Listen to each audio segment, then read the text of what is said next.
So what is a hyperfixation? People throw around the term all the time and oftentimes do not actually know what one is. It is not, in fact, anything you like. It's this insatiable desire to surround yourself with something at all times, wanting to spend all of your time devoted to it, even the time you're laying in bed trying to sleep. And it is something that comes from a few different mental disorders, for me being ADHD. ADHD has a lot of not very fun symptoms, and hyperfixations themselves can be very detrimental at times as well, mostly because you can leave sleep thinking about that thing you're obsessed with, not being able to rest. But that's not really the focus of this video. I want to talk about the passion that can come from these fixations, the love for things that never leaves, and the permanent mark these things that you become obsessed with can have on your very being. So let's start by talking from experience. Naturally, I've had a lot of hyperfixations throughout my life. The biggest, most prominent one is easily Pokemon. It's something I've loved since I was a very young child. Getting Pokemon Soul Silver for my birthday when I was, I want to say 6? I was instantly in love, picking Cyndaquil because he is the most precious, adorable little thing ever, and immediately hooked me on the premise of collecting and battling these little guys. I remember when he evolved, I was so sad to see him change from that cute little creature he was that I turned off the game and went to my last save so I could keep him the same. Eventually I let him become a Quilava, and then a Typhlosion that I loved almost as much, in a very different way. Surprisingly, I didn't do the thing every kid did of just over-leveling their starter and not using anything else. I had a full team of Pokemon that I used to beat the game, including Lugia, Togetic, and Ampharos. Now you might be surprised that I remember this so vividly, but that's kind of what I want to show about how these fixations can leave memories that never fade and become such important parts of who you are. This Pokemon fixation is the one that has truly lasted and stood the test of time. I got Pokemon White after asking for it, and from then on I've gotten every generation that's come out and even went back to play the older games. And this fixation has only gotten stronger with time. I've been playing ROM hacks, Nuzlockes, and just surrounded myself with the franchise more and more as time has gone on. But this isn't the only long-term hyperfixation I have. There's one that is newer for me, but almost as strong. It's none other than Hatsune Miku.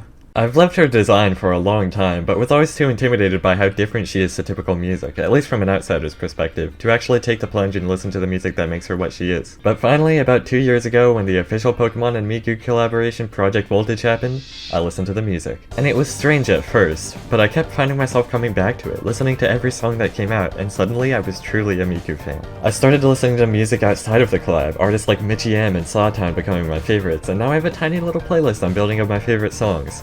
It's still very small as I tend to listen to my favorite songs a lot and not adding new ones for somewhat long periods of time, but I'd like to make it larger eventually. But I have multiple figures of Miku, stickers, prints, basically every kind of merch you could buy. And of course I've drawn her more than any other character that isn't an OC.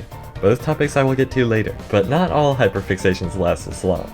Sometimes hyperfixations only last like a week. Like with a new game you're obsessed with. You can't stop thinking about it and then you beat it and it's just done. I'm not entirely sure what causes hyperfixations to last a long time versus a short time. It just kinda happens as it does. But that doesn't mean these experiences are any less valuable. You can still love these things even if you aren't obsessed with them long term. And they can absolutely still shape a part of who you are.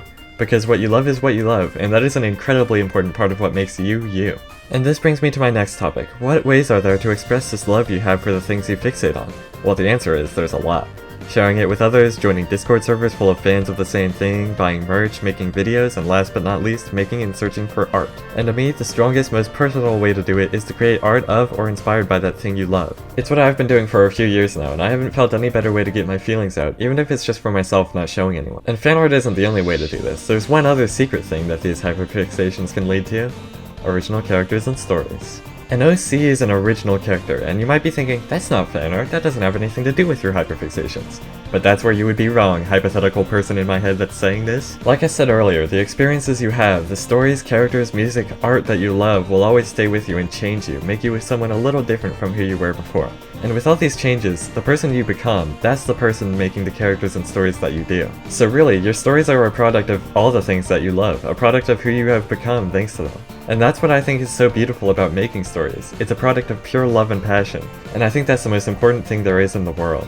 That's why, even if you've never drawn, never created, I think if you have things you love, it's worth trying. You don't have to be good at art, you don't need to be a professional writer. If there are things you love, embrace it, and make art, make a story, make what you love. And I want to spend the rest of this video talking about some of my hyperfixations that have definitely changed me and inspired me to create. One of them is absolutely One Piece. I got into it in 2021, and watched all the way up to about halfway into Dressrosa in about a month and a half, which might sound like a lot of time, but with One Piece, that means I was watching pretty much non-stop. And of course, I love it. The characters, the world, it's all so incredible. And yeah, I stopped during Dressrosa because it was way too slow. But in 2023, when the big thing happened in Wano, I picked it back up and caught up in the middle of the big fight. And then I stopped again, and haven't finished the arc. Oops. But regardless, One Piece inspired the first ever story idea I had, and while it's since been dropped in favor of stories that have more concrete plots, I still am very fond of that story for being the first one I ever conceptualized. And the characters I made are still very dear to me, to the point that I'd say one of the two main characters, Camilla, is basically known as my main OC both to myself and my friends.